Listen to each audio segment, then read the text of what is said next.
उन कोचिंग वालों, जो कोचिंग वाले टीचर्स हैं, जो हमारे गुरुजन, उनको भी कहना चाहता हूँ कि जब हमने आपसे कोचिंग ली, आपसे पढ़े, आपके पास आके समर्थन मांगा कि हमारा समर्थन कीजिए, हमने ये नहीं कहा आप फील्ड में आइए, फील्ड में आके हमारे साथ खड़े रहे, ये भी हमने नहीं कहा। हमने तो इतना कहा था कि कैसे भी करके हमारा सहयोग कीजिए, चाहे आप आर्थिक सहयोग करें या फिर अंदरूनी कैसे भी आप सहयोग करें वो कीजिए। लेकिन उन गुरुजनों ने सिर्फ और सिर्फ ऐसे पोस्टर पकड़ा और फोटो खिंचवाया। वो भी फोटो हमने डाला था, वो भी हमने फोटो कैसे खिंचवाया सर हम जानते हैं। जब हमारे पास, हम जब गए उनसे मिलने गए थे, उन्होंने ये तक कह दिया कि मेरे पास टाइम नहीं है मिलने के लिए। हम 3-3 घंटे बैठे रहे। तो कुलदीप, मैं, कौन सी कोचिंग में गए थे आप? सर कोचिंग का नाम तो अब उनको सब पता है, इनको सब पता है कि कोचिंग में कौन सी में गए थे। सही है। कुलदीप, मैं, विकास, उस विकास का भाई का सर यहाँ पे है टूटा था हाथ, वो ऐसे ऐसे हाथ लेके खड़ा रहता है, रात को सोता था, ऐसे सोता था उस भाई ने।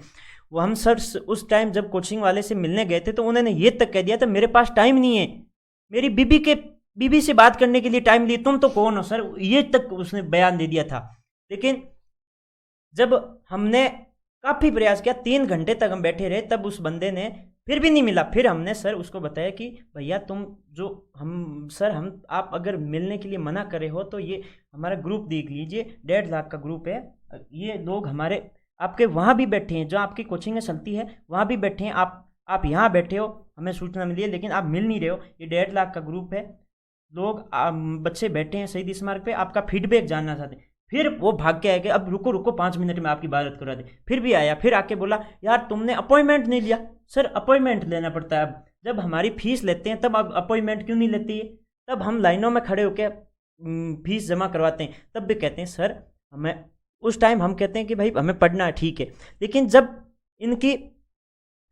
हम ये तक कह दिया कि अपॉइंटमेंट नहीं लिया आपने, फिर भी ठीक है कोई बात नहीं भाई, हमारी गलती है, आप बड़े लोगों को हमें अपॉइंटमेंट लेना पड़ता है। फिर इन्होंने सिर्फ एक पोस्टर पकड़ा हाथ में, फोटो खिंचवाया, और फिर हमारे जो फोटो, वो भी फोटो क्यों खिंचवाया? क्योंकि हमने दबाव बनाया कि हाँ लड़के बैठे हैं, आपका फीडबैक जानना चाहते हैं, आप कैसे।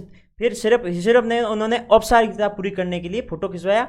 ये कोचिंगों वाले जो कर रहे हैं ये बहुत गलत कर रहे हैं। हम आपके स्टूडेंट हैं, आपत्ति के टाइम आया वो भी आपको सब पता है, हम कॉल करते थे सर आपको भी पता है सर, हम कहाँ से ढूंढेंगे क्वेश्चन, जब सर हमारे गुरुजन हैं वो भी नहीं बता रहे तो हम आपत्ति वाले क्वेश्चन कहाँ से ढूंढेंगे।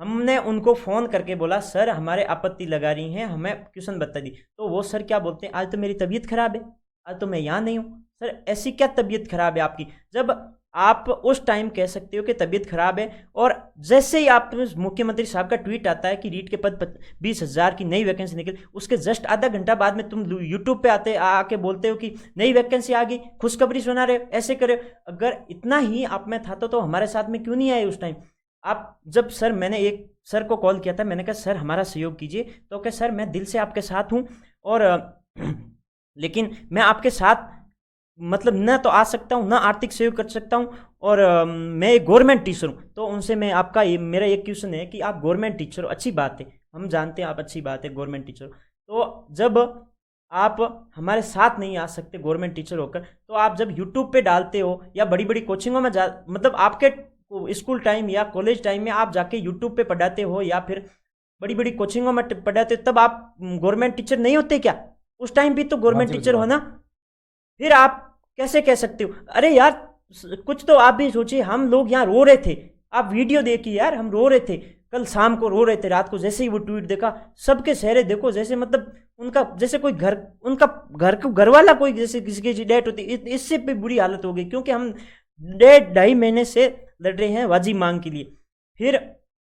फिर वह जस्ट उसके आधा घंटा बाद में देखते हैं यूट्यूब वाले पोस्टर डाल रहे हैं, मेरी कोचिंग में ये, वहाँ से नया बैच लॉन्च, उसका ऑफर, ये वो। अरे यार थोड़ा तो सोच लेते, हम भी बैठे थे डायमंड, हमने आपको तो हाथ जोड़ के बोले थे, हम आपके साथ आए थे, हाथ जोड़ के विनती की थी कि प्लीज़ हमारा साथ दीजिए, लेकिन आप लोगों ने साथ नहीं दिया। तो ठीक है, आपकी चलती रहती है, आप बड़े लोगों को कैसे भी कर सकते हो, हमारे जैसे कई आएंगे स्टूडेंट, लेकिन जो बेरोजगारों का जो असली दर्द है ना, आपने देखा नहीं होगा, आप देखते हैं ना तो आपके रूह कांप जाते हैं। हम कैसे रोए थे, कैसे हम भाइयों से गले लगकर रोए थे। यहाँ देवेंद्र भाई पहला बंदा था जो पहली बार यहाँ आया था, ये रोहितास भाई हमारे लिए बैठा था, किसी और के लिए तीनों भाई हमारे लिए बैठे थे। वो रात को ठंड में, मैं भी खुद मैं अर्धनग्न रहा था, रात रात बिल्कुल को थे आप, सर बिल्कुल। 12 बजे मीडिया वाला आया था, 2 बजे आया था, सुबह मॉर्निंग में 4 2 बजे बजे तक मीडिया, मैं भी था। आप भी 2 बजे तक थे, ठीक है। सुबह मॉर्निंग में 4 बजे मीडिया वाले, आप उस टाइम भी हम ऐसे के ऐसे बैठे थे। क्यों? क्योंकि हम हमारी वाजिब मांग को लेकर सरकार से गुहार लगा रहे थे कि सरकार हमारी सुने, लेकिन सरकार ने तानाशाही दिखाई, नहीं सुनी। तो सरकार से मेरा सीधा यही सवाल है कि आपने ऐसा किया तो 2023 में आप देख लेना कि ये सारा का सारा बेरोजगार आपको जरूर जवाब देगा। ठीक है, जय हिंद, जय भारत। धन्यवाद।